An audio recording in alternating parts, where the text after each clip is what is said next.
감사합니다. 오늘 우리에게 주신 말씀 예레미야 1장입니다. 예레미야 1장 4절로 10절까지 보겠습니다.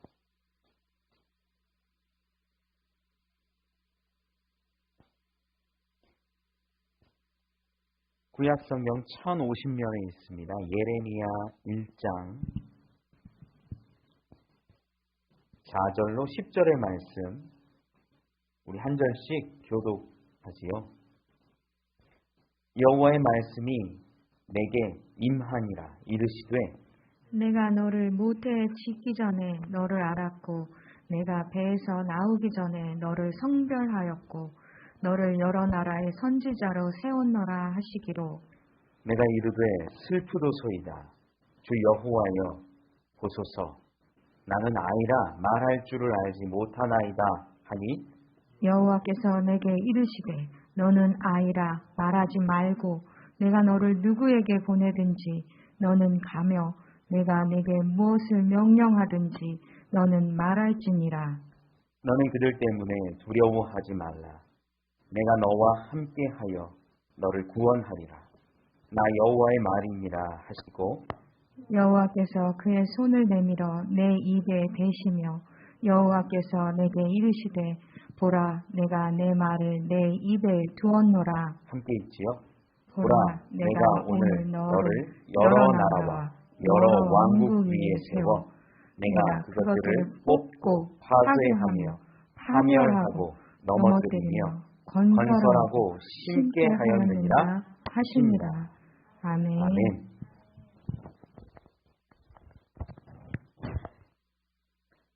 할렐루야. 감사합니다. 우리 옆에 있는 분들하고 한번 인사하시죠. 잘 오셨습니다. 환영합니다.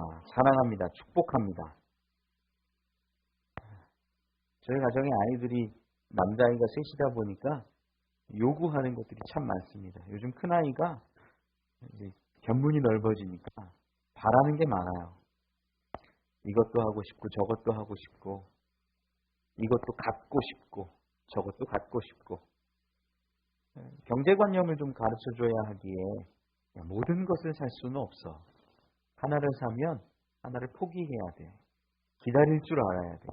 이런 것들을 조금씩 알려주고 있습니다. 그러다가 언뜻 제가 이제 이런 말실수를 하나 했어요. 야, 아빠가 니네 때문에 돈 많이 벌어야겠다. 그 이야기를 했는데 저희 아내가 그 말이 끝나기가 무섭게 말을 낚아채면서 이렇게 말하는 거예요. 아빠는 돈 벌려는 사람은 아니야. 돈 벌기 위한 사람은 아니야. 더 귀하고 복된 하나님의 일을 하는 사람이야. 이렇게 아이에게 알려줬어요. 가로채서 말했지만 그 말이 맞는 거잖아요. 그래서 저도 이제 이야기를 했죠. 맞아. 아빠는 돈 버는 사람은 아니야. 하나님의 일을 감당하면서 살아가면 하나님이 주시는 것 가운데 감사하면서 그렇게 살아가지. 그렇게 이야기를 해 주었습니다. 그런데 목사님들만 돈 버는 사람 아닌 게 아닙니다. 우리 그리스도인들이 다 사실은 그러하다라는 거예요. 우리 다들 돈 버는 사람처럼 살아가는 것 같아요. 돈 어떻게 하면 많이 벌지, 어디 가면 어떻게 얻을 수 있을지 이런 것 고민하고 살아갑니다. 그런데 그것이 중요한 것 아니에요. 우리 그리스도인의 본질은 얼마나 많이 소유하고 얼마나 많이 쌓아놓고 얼마나 많이 편하게 지내느냐 거기에 있지 않습니다. 올해 이제 작년이 가면서 올 처음 예배 드릴 때 우리 송무영신 예배 드리면서 말씀 카드 뽑았잖아요. 올해는 좀 돌로 된 독특한 말씀 카드를 뽑았죠. 전 처음에 뽑지 않았어요. 우리 성도들이 좀 먼저 뽑고 그러고 나서 뽑아야겠다. 한 두어 주 지났을까요? 그때 제가 말씀 카드를 뽑았습니다. 제가 뽑은 말씀 아무에게도 말 안 했어요. 고린도전서 7장 23절인데요. 이렇게 기록되어 있습니다. 너희는 값으로 사신 것이니 사람들의 종이 되지 말라. 말씀을 뽑고 나서 저를 좀 돌아봤습니다. 목회를 하면서 내가 사람들한테, 환경에, 인정에 끌려다니진 않았을까? 사람들의 필요를 채워주고 성도들을 기쁘게 하려고 내가 치우쳤던 것은 아닐까? 저 자신을 좀 이렇게 돌아보았던 것이지요. 그리고 또 더 크게 깨달았던 것이 뭐였냐면요. 나는 내 것이 아니구나. 이걸 깨달았어요. 사실 고린도전서 7장 23절 너희는 값으로 사신 것이니 사람들의 종이 되지 말라, 이 말씀은요, 이 목사님들에게만 해당되는 것은 아닙니다. 모든 그리스도인들에게 적용되는 말이에요. 값으로 사신 것. 우리가 주의 것이요 주의 소유인데 우리는 자꾸만 세상을 바라보며 세상 것들을 소유하려고 지냅니다.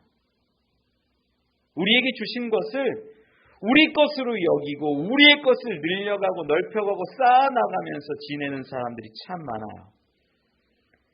신앙의 본질은요, 내 삶은 내 것이 아니라 주의 것입니다 라는 그 고백 가운데 있음을 믿으시기 바랍니다. 우리가 설을 맞았어요. 설을 맞이했으니까 초심을 한 번 더 회복했으면 좋겠습니다. 여러분 마음에 손을 얹고 한번 고백해 보세요. 나는 주의 것입니다. 한번 해보세요. 손을 얹고 고백해 보세요. 정말로 진심을 담아서 한번 이야기해 보세요. 나는 주의 것입니다. 그렇게 고백할 때 우리 안에 울려 퍼지는 놀라운 감동이 있다라는 거죠. 오늘 말씀이요, 예레미야라는 이 선지자에게 하나님의 말씀이 임하는 장면입니다. 하나님의 말씀이 예레미야에게 임하여서 처음 이야기하실 때 이렇게 고백해요. 5절 말씀 이하에 내가 너를 모태에 짓기 전에 너를 알았고 내가 배에서 나오기 전에 너를 성별하였고 너를 여러 나라의 선지자로 세웠노라. 대화가 계속 이어지는데 6절 말씀에 보니까 예레미야가 고백하기를 내가 이르되 슬프도소이다 주 여호와여 보소서 나는 아이라 말할 줄을 알지 못하나이다. 하나님의 부르심, 말씀이 임한 그 상황 가운데 예레미야의 반응이 슬프다 그래요. 그리고 그 말씀을 감히 받아들이지 못할 것처럼 그렇게 여깁니다. 선지자가 된다는 거요, 정말 어려운 일이고요. 하나님이 예수 그리스도의 핏값으로 우리를 사셨다라는 건, 내가 주의 것이라는 것, 내 인생이 주의 것이라고 고백하는 그 고백도 참 어려운 것입니다. 저는 이 선지자의 사명 그리고 그리스도인이라는 사명이 동일하다라고 생각해요. 이 어려운 사명을 바라보면서 우리는 때로는 어렵고 때로는 슬프지만 기쁨으로 감당할 수 있기를 원합니다. 하나님께서 저를 또 여러분을 그리스도인으로 부르세요. 그때 우리가 새 힘을 얻고 소망을 가지며 살아갈 수 있기를 원합니다. 우리 말씀을 통해서 좀 은혜 나누어 보죠. 첫 번째는 그리스도인은 부르심에 순종해야 한다라는 겁니다. 신앙 좋은 장로님 가정에서는요, 딸을 시집 보낼 때 웬만한 사람들 다 가능한데 홀어머니와 사는 아무것도 없는 전도사 가정에는 시집을 잘 안 보낸답니다. 결혼을 허락 안 한대요. 신앙이 너무 좋아서 장로까지 되셨고 딸을 신앙으로 키웠는데, 야, 홀어머니야? 전도사야? 야, 어떡하냐. 그 결혼 난 반대일세. 이야기 한다라는 거예요. 왜 그럴까? 딸이 고생할까 봐 그럽니다. 한국교회 전체 가운데 자립해 있는 교회가 한 30% 정도 된답니다. 10개 중 7개가 미자립 교회래요. 그리고 새로 개척하는 교회 가운데 5년 내에 자립률이 10%입니다. 5년 내에 자립할 수 있는 교회가 10개 교회 중에 한 교회라는 거예요. 얼마나 이 목회의 환경이 어렵다는 이야기일까요? 이 목회자로 살아가는 삶이 참 힘들진데 아무 배경도 없고 백도 없는 그런 전도사의 아내로 내 딸을 준다라는 건 쉽지 않은 선택일 겁니다. 그래서 반대하나 봅니다. 저는 그런 뉴스 데이터들을 좀 보면서 저희 장인 장모님께서 신앙이 깊지 않았던 게 얼마나 감사했는지 몰랐어요. 교회 생활을 잘 알고 교회 생리를 잘 알고 개척교회에 전도사와 목사가 얼마나 어렵게 산다라는 것을 만약에 잘 알았다면 난 그 결혼 반대했을 하실 수도 있었다라는 거예요. 이제 나중에 생각하니까 지금은 얼마나 신앙이 좋으시고 또 저에게 많은 힘이 되고 응원을 해주시는지 몰라요. 그때는 이렇게 하나님이 눈을 가리셔서 천천히 믿게 하셨구나 라는 마음이 저에게는 들어오더라고요. 여러분, 예레미야는 지금 약관의 나이예요. 어려요. 실제로 자기가 나는 아입니다 라고 말하고 하나님의 부르심 가운데 이야기하는 것이 진실일 겁니다. 그는요, 학식도 없었고 경력도 없었던 사람이에요. 아이였어요. 그는 율법 학자도 아닙니다. 제대로 배우지도 못했습니다. 그런데 그가 하나님 말씀의 대언자가 되며 그 뜻을 여러 나라 가운데 여러 민족 가운데 선포하라고 하나님이 부르세요. 자격으로 따지면 미달 같습니다. 능력이 안 돼요. 하나님의 그 중차대한 사명을 감당하기에 예레미야라는 이 어린 소년은 어쩌면 맞지 않을 수 있어요. 심지어 그도 이야기하길 슬프도소이다 말해요. 하나님이 부르시면 기쁘고 감사한 게 보통일 텐데 이 선지자로 부르실 때 슬프도소이다. 나를 부르셨습니까? 주님, 슬픕니다. 이렇게 말해요. 아마 그는 주님이 부르셔서 하나님이 부르셔서 선지자의 길을 걸어가게 되는 그 상황 자체가 힘들고 고될 것을 아마 직감했나 봅니다.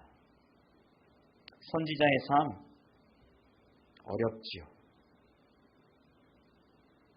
아직 어리고 학식이 부족하고 능력이 부족한 예레미야에게는 그의 감당하지 못하겠다라고 생각하는 것이 당연할지도 모릅니다. 그런데 그때 하나님이 7절에 말씀해요. 여호와께서 내게 이르시되 너는 아이라 말하지 말고 내가 너를 누구에게 보내든지 너는 감이요 내가 내게 무엇을 명령하든지 너는 말할지니라. 순종하라 말씀하는 거예요. 그가 걸어가게 될 길, 모태에서부터 성별하고 선지자로 세워져 걸어가야 할 그 선지자의 길이 어쩌면 세상 기준으로는 두려움이 엄습하고 힘들고 어려운 길인지도 모릅니다. 하나님이 말씀하시기를 무엇을 명령하든지 말하라 그래요. 하나님, 논리적으로 말을 해야 되지 않을까요? 하나님, 상식에는 맞아야 되지 않을까요? 하나님, 저 사람이 화났다면 그래도 화를 좀 누그러뜨리면서 말하고 저 사람이 낭망해 있다면 그래도 좀 위로하면서 말하는 게 맞지 않을까요? 그런데 하나님은요, 그렇게 말씀하지 않으세요. 무엇을 명령하든지 그대로 말하기를 바라시는 거예요. 특별히 오늘 본문 가운데 이렇게 기록합니다. 8절 말씀에 너는 그들 때문에 두려워하지 말라. 내가 너와 함께하여 너를 구원하리라. 나 여호와의 말이니라. 선지자의 길이잖아요. 하나님의 종이잖아요. 하나님이 원하시는 길로 걸어가는 거잖아요. 그러면 영광되고 평탄하고 좋은 길 가면 막 막혔던 길들이 풀리고 감옥이 열리고 이렇게 되면 좋으련만 하나님이 약속하시는 게 뭐예요? 내가 너와 함께하여 너를 구원하리라. 구원이라는 말은요, 뭘 전제하고 있냐면 환난에 빠짐을 전제하고 있다라는 거예요. 선지자의 길은요, 주의 종의 길은요, 그리스도인의 길은요, 환난에 빠질 수 있습니다. 아니, 환난에 빠져야만 할지도 모릅니다. 그래야 하나님이 너와 함께함을, 하나님이 너를 구원함을 우리가 경험하지 않겠습니까? 하나님은 특별히 예레미야를 부르실 때 처음부터 성별하고 예비하셨음을 고백하십니다. 5절 말씀에 내가 너를 모태에 짓기 전에 너를 알았고 내가 배에서 나오기 전에 너를 성별하였고 너를 여러 나라의 선지자로 세웠다 이야기하세요. 저는 하나님의 그 계획하심이 그리스도인 된 우리 가운데 이렇게 열매 맺음을 믿습니다. 여러분의 모습이요, 이 자리에 있는 것이요, 내가 예수를 믿게 된 것이, 교회에 다니게 된 것이, 신앙생활하게 된 것이 하나님의 계획하심과 예비하심과 하나님의 전적인 주권 아래 있다라는 거예요. 우리가 그렇게 성별되어지고 구별되어지고 하나님의 사람으로, 하나님의 자녀로, 하나님의 백성으로 살아간다는 것 얼마나 기쁘고 은혜로운 고백일까요? 저는 여러분들이 하나님이 구별하신 그 그리스도인의 삶을 살아갈 수 있기를 원합니다. 그리스도인의 진정한 모습으로 살아간다는 것은 어떤 걸까요? 주님을 의지하고 내 모든 것이 내 삶이 주의 것입니다 라고 고백하는 것. 레위기 11장 45절에는 이런 기록이 있죠. 내가 거룩하니 너희도 거룩할지어다. 하나님은요, 하나님이 성별한 사람들 즉 당신의 예수 그리스도의 그 피값으로 사신 사람들이 거룩하길 바라세요. 거룩을 아주 쉽게 표현하면 100%, 순도 100%, 완전한 것, 그것이 거룩이에요. 저는 여러분들이 거룩하게 살 수 있기를 원합니다. 한 20년 전쯤에 제가 처음 사역하던 교회가 있었어요. 강남의 좋은 교회입니다. 유명한 대학 총장님들도 많고 큰 교회예요. 신앙이 좋은 분들도 정말 많습니다. 집사님, 권사님, 장로님들 많아요. 한 권사님이 저한테 그 중고등부 전도사로 갔을 때 저한테 그러는 거예요. 전사님, 우리 중고등부실에 프로젝터가 좀 좋은 게 있으면 좋겠죠? 그러는 거예요. 있으면 좋죠. 프로젝터 조금 어둡고 그래서 좋은 거 있으면 훨씬 좋죠. 영화도 볼 수 있고 예배 드릴 때도 좋고. 저한테 그렇게 물어보면 당연히 좋은 게 좋다라고 말하지 않습니까? 한 두어 주 지났나? 교회에 중고등부실에 프로젝터가 새 걸로 바뀌어 있는데 엄청 좋은 걸로 되어 있는 거예요. 그것만 바뀐 게 아니라 의자도 싹 바뀌고 테이블도 싹 바뀌고 리모델링을 한 것처럼 이 중고등부실이 아름답게 되어 있는 거예요. 좋아졌다. 교회 이제 교육 담당 목사님이나 담임 목사님이 물어봐요. 어떻게 이렇게 바뀌었냐고. 저도 모르죠. 그래서 그 권사님이 떠올라서 물어본 거예요. 권사님, 지난번에 프로젝터를 물어보셨는데 혹시 권사님이에요? 맞다는 거예요. 어떻게 이렇게 하셨어요? 3년 동안 11조를 모았대요. 그 담임 목사님하고 관계가 안 좋아가지고 교회에 헌금하기는 싫고 이걸 어떻게 할까 고민을 하다가 자기가 쓸 수는 없겠고 우리 중고등부 내가 교사로 섬기고 있으니까 프로젝터도 바꾸고 의자도 바꾸고 싹 바꾸자 이렇게 해서 바꿔놨다는 거야. 여러분 이 권사님이 11조를 드린 겁니까? 안 드린 겁니까? 어렵죠. 드린 거야 안 드린 거야? 어렵죠. 누가 한숨을 쉬세요. 수백만 원, 수천만 원이 될 수도 있는 금액이에요. 엄청 큰 돈이었을 것 같아요. 이 권사님이 11조를 한 걸까요? 안 한 걸까요? 애매해요. 좋게 보면 한 것 같고 어떻게 보면 안 한 것 같아요. 여러분 거룩이 뭔 줄 아십니까? 거룩은 의지랑만 관계되어 있는 게 아니에요. 사사기 17장에 보면 미가라는 사람 또 그의 어머니가 이렇게 등장합니다. 큰 돈을 잃어버렸는데 아들이 훔쳐갔죠. 은 1,100을 잃어버려요. 은 1,100이 얼마나 큰 돈이냐면 그 당시 한 사람 연봉을 책정하는데 은 10개를 책정합니다. 그럼 1,100이면 대충 해야라도 110년치 연봉이에요. 어마어마한 돈이에요. 그 돈을 잃어버렸다 찾아요. 기뻐가지고 그걸 가지고 하나님께 드린다 이렇게 고백해요. 그 미가의 어머니가 이야기하는 기록을 성경 그대로 보면 사사기 17장 2절에는 이렇게 기록합니다. 내 아들이 여호와께 복받기를 원하노라. 은혜롭죠.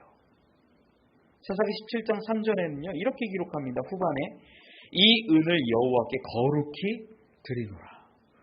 이 부분만 딱 읽었을 때는요 이 미가의 어머니의 신앙이 좋아 보여요? 안 좋아 보여요? 좋아 보여요. 거룩히 이 은을 드리겠다.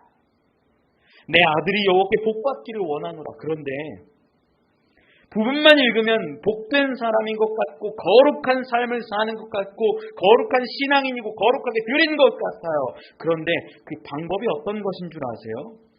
돈을 가져다가 은으로 신상을 만들고 에봇을 만들고 에봇이 이제 그 제사장들이 입는 보석 박혀 있는 옷이죠. 현대 금액으로 환산하면 수억씩 간다고 합니다. 드라빔을 만들고 드라빔이라는 건 그 가정을 수호하는 그 우상 같은 거예요. 신상 같은 그런 거 만들어서 하나님께 제사하는 거예요. 여호와 하나님께. 그녀는 분명히 여호와께 거룩히 드린다라고 말하는데 그가 만드는 것들을 보면 어떤 거야? 우상이에요. 여러분 이게 거룩히 드린 걸까요? 돈을 가져온 아들을 위해서 신상을 만들고 은을 여호와께 거룩히 드린다고 말합니다. 그녀 입으로 거룩히 하나님께 드린다라고 성경에도 기록되어 있습니다. 그런데 방법이 우상을 만드는 거였어요. 에봇을 짓고 드라빔을 만들고 자기 아들 중에 하나를 제사장으로 세웁니다. 아주 놀라운 일이에요. 여호와를 믿고 섬긴다고 하는 사람이 거룩하기를 바라는 사람이 우상을 만들고 신상을 만들고 제사장의 옷을 만들어 자기 아들을 제사장으로 세웠습니다. 그리고 거룩히 드린대요. 이것이 맞습니까? 거룩히 드린다라는 것이 내가 거룩히 드리면 하나님이 거룩하다 말씀하시는 게 아니에요. 믿음 생활, 신앙 생활도 내가 거룩하다고 하면 거룩해지는 것 아니에요. 내가 드린 헌금, 내가 드린 예배, 내가 거룩하게 예배드렸다 하면 거룩해지는 것 아니에요. 거룩이란 단어는 하나님의 뜻과 하나님의 방법에 합해야 거룩한 것입니다. 그 사사기 17장에 계속 읽다 보면 사사기 17장 6절에 이런 기록이 나와요. 그때에는 이스라엘에 왕이 없었으므로 사람마다 자기 소견에 옳은 대로 행하였더라. 그 뭐예요? 나는 하나님께 거룩히 드릴 거야. 은을 가져다가 신상을 만들고 하나님 옆에다가 놓고 제사하고 기뻐하고 절할 거야. 내가 하나님께 거룩히 드릴 거야. 여러분 이게 거룩이냐는 거야. 아니라는 거야. 하나님을 왕으로 인정치 않는 사람들의 공통된 모습이 자기 소견에 옳은 대로 행하면서 그것이 거룩이라고 착각하는 것입니다. 그것은 왕이 처음 세워진 사울 시대에도 동일했어요.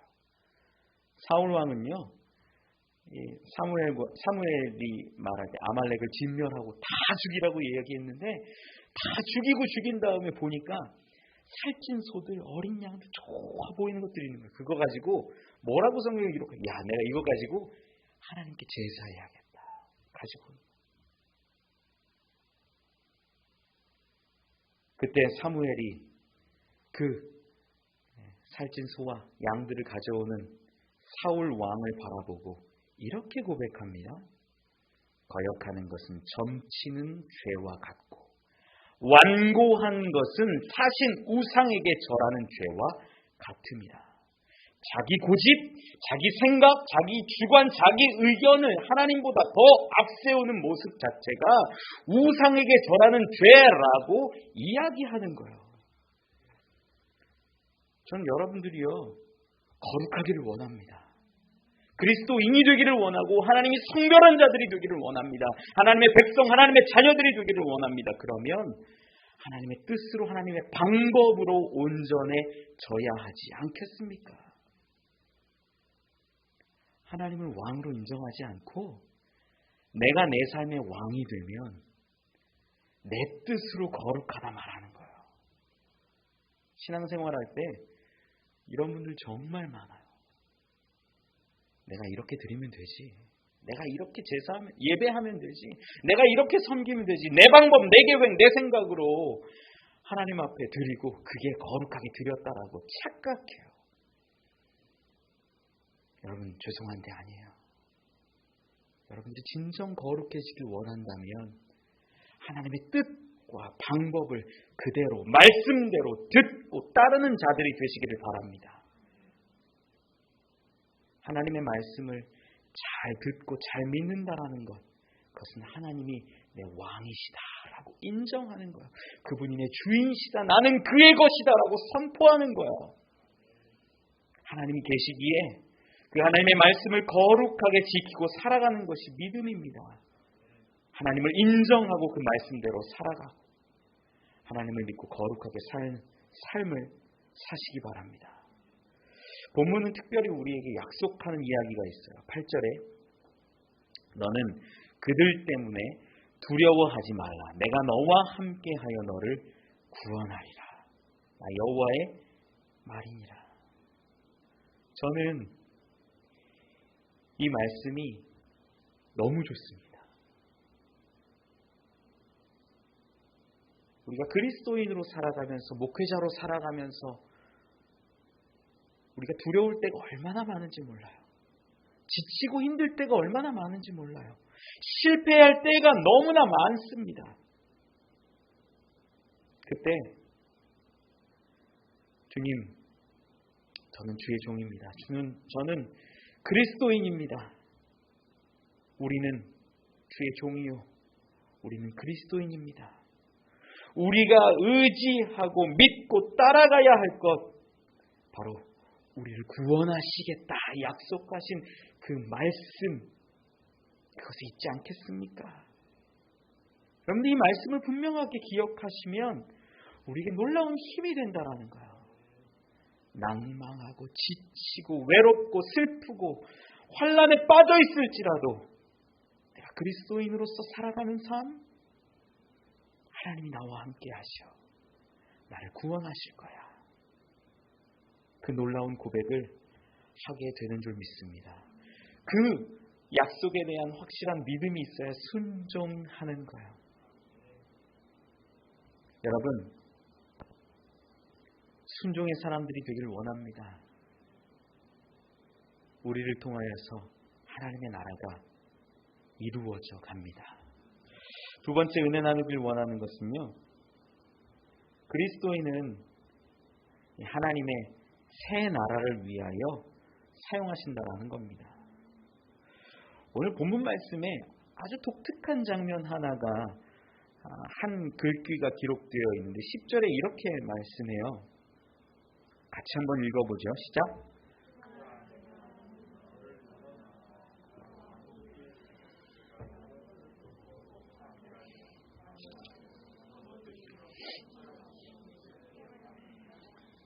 아멘. 하나님이 선지자로 부르시는데 특별히 앞에 부분을 보면 여러 나라와 여러 왕국 위에 세운다 이렇게 기록을 해요. 아니 선지자를 택하면 이스라엘의 선지자, 유대의 선지자, 그 지역에 하나님이 택한 나라의 선지자로 세우면 될 텐데 여러 나라와 여러 민족 가운데 선지자로 세우신다라고 설명합니다. 왜 여러 나라의 선지자로 세우실까? 하나님의 말씀은요, 나에게만 혹은 내 가정에게만, 우리 가정에게만 적용되고 선포되고 이루어지고 머무르는 것이 아니라는 거예요. 하나님의 말씀은 모든 나라와 모든 민족 가운데 선포되고 적용되며 역사하는 줄 믿으시기 바랍니다. 하나님이 이 땅을 지으실, 이 세계를 창조하실 때에 얼마나 많은 것들을 지으셨어요. 땅을 지으시고 바다와 물을 나누시고 온 우주를 창조하시고 나서 꼭꼭 그때마다 하신 말씀이 보시기에 좋았더라. 이 고백이거든요. 하나님이 만드신 것 중 하나 어느 것도 쓸모없는 게 없고 보기 싫은 게 없다라는 거예요. 그런데 우리 그리스도인들의 시선이 시야가 참 좁아서 내 나라, 내 민족, 내 가정에만 있을 때가 너무나 많다라는 거예요. 지금 예레미야를 불러서 선지자로 세우는데 그 선지자의 역사하심이, 선지자의 일이, 선지자의 사명이 어디 있습니까?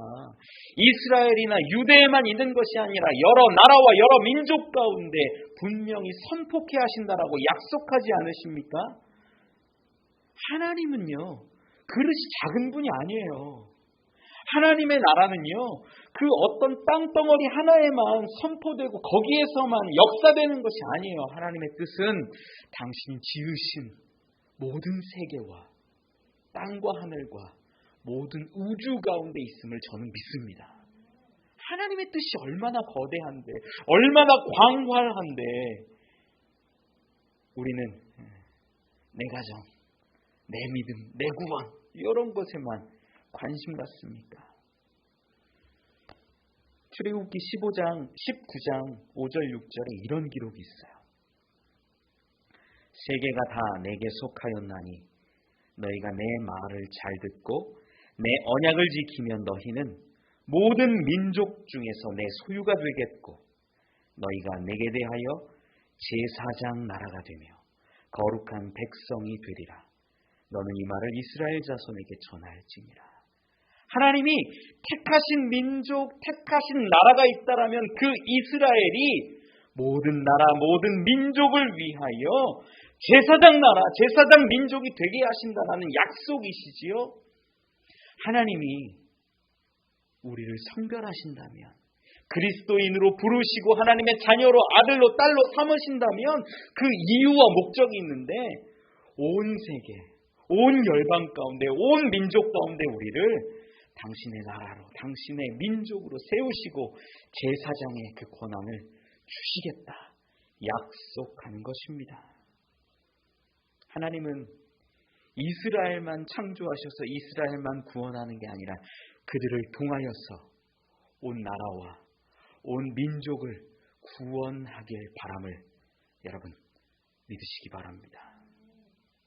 오늘 분명히 말씀합니다. 10절에 보라 내가 오늘 너를 여러 나라와 여러 왕국 위에 세워 내가 그것들을 뽑고 파괴하며 파멸하고 넘어뜨리며 건설하고 심게 하였느니라 하시니라.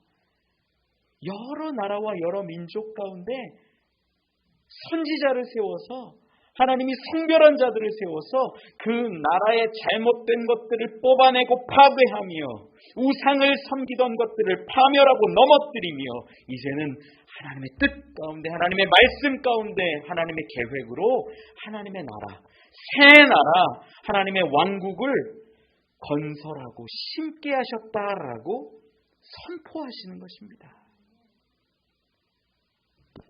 저는 우리를 그 나라 위에서 부르신 줄 믿습니다. 우리를 하나님의 나라를 이루어가기 위해서 성별하시고 구별하시고 그리스도인의 이름을 주시고 때로는 목회자로, 때로는 집사로, 권사로, 때로는 말씀을 가르치는 자로, 때로는 기도하는 자들로, 작은 보이는 곳에서 보이지 않는 곳에서 섬기는 자들로 세우셨음을 믿어요.